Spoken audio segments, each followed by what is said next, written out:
സംസ്ഥാന സർക്കാരിന്റെ ദ്രോഹ നടപടികൾക്കെതിരെ നിയമന അംഗീകാരം ലഭിക്കാത്ത അധ്യാപകർ പ്രക്ഷോഭത്തിലേക്ക്. ഒക്ടോബർ 13 തിങ്കളാഴ്ച പകൽ പന്തം കൊളുത്തി പ്രതിഷേധിക്കുമെന്ന് ഭാരവാഹികൾ അറിയിച്ചു.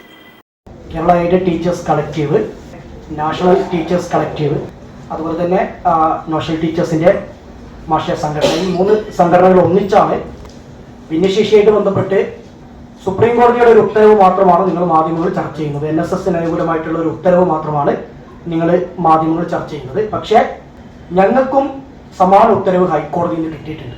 NSSന് കിട്ടിയതിലും വളരെ വ്യക്തമായിട്ടും വളരെ കൃത്യമായിട്ടുള്ള ഒരു ഉത്തരവാണ് ഹൈക്കോടതി ഞങ്ങൾക്ക് തന്നത്. അപ്പോൾ ആ ഉത്തരവിൽ വളരെ വ്യക്തമായിട്ട് പറയുന്നുണ്ട്, കേരളത്തിലെ എല്ലാ അധ്യാപകർക്കും നിയമന അംഗീകാരം കൊടുക്കാൻ വേണ്ടി പറയുന്നുണ്ട്. പക്ഷേ സർക്കാർ അത് നായർ സർവീസ് സൊസൈറ്റി എന്ന് പറഞ്ഞ ഒരു സംഘടനയ്ക്ക് വേണ്ടി മാത്രമുള്ള ഒരു ഉത്തരവായിട്ട് പരിമിതപ്പെടുത്തുകയാണ് ചെയ്തത്.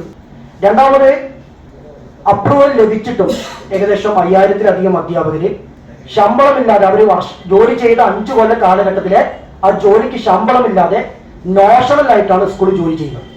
ഇതിന്റെ ഭാഗമായിട്ട് ഞങ്ങളൊരു വലിയ പ്രതിഷേധ പരിപാടി കലക്ടറേറ്റിന്റെ മുന്നിൽ വെച്ചാണ് ഈ പരിപാടി സംഘടിപ്പിക്കുന്നത്. ഒക്ടോബർ 13 ഭിന്നശേഷി വിഷയം നേരിടുന്ന അധ്യാപകര്, നോഷണലായിട്ട് അപ്രൂവൽ ലഭിച്ച അധ്യാപകര്, അതുപോലെ തന്നെ അധിക തസ്തികയിൽ ജോലി ചെയ്യുന്ന അധ്യാപകർ, ഈ 3 കൂട്ടരുമാണ് ഈ പരിപാടിയിൽ പങ്കെടുക്കുന്നത്. എല്ലാ യോഗ്യതയുള്ള ആളുകൾ തന്നെയാണ് ഭിന്നശേഷിക്കാര്, അവർക്ക് ജോലി കൊടുക്കണമെന്ന് തന്നെയാണ് ഞങ്ങളുടെ നിലപാട്.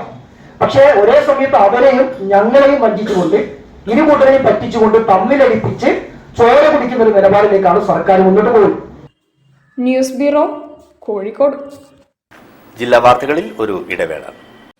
ക്യാൻസറിനെതിരെ പൊരുതാനായി കാലിക്കറ്റ് സിറ്റി സർവീസ് സഹകരണ ബാങ്കും MVR ക്യാൻസർ സെന്ററും സംയുക്തമായി അവതരിപ്പിക്കുന്ന ക്യാൻസർ ചികിത്സാ സഹായ പദ്ധതിയാണ് മാസ് കെയർ.